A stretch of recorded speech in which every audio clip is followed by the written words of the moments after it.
Oportunidades de inversión que está dejando este 2025. En primer lugar tenemos el mercado norteamericano que viene bajando un 13% en dólares y esto ha generado subvaluaciones bastante claras como es el caso de Meta en un 30% y Visa en un 24%, obviamente hablando en dólares. El riesgo de operarlo es la volatilidad de corto plazo. Posteriormente tenemos bonos argentinos. Hay un upside de precios potencial del 20%, por ejemplo, para el GD35, y el único riesgo asociado es que cambie la postura económica del gobierno, algo que vemos poco probable. Y por último, el carry trade.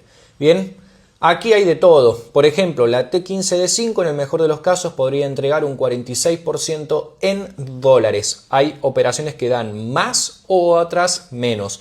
El único riesgo de esta operación es que el tipo de cambio suba por encima de lo que devenga la tasa de interés.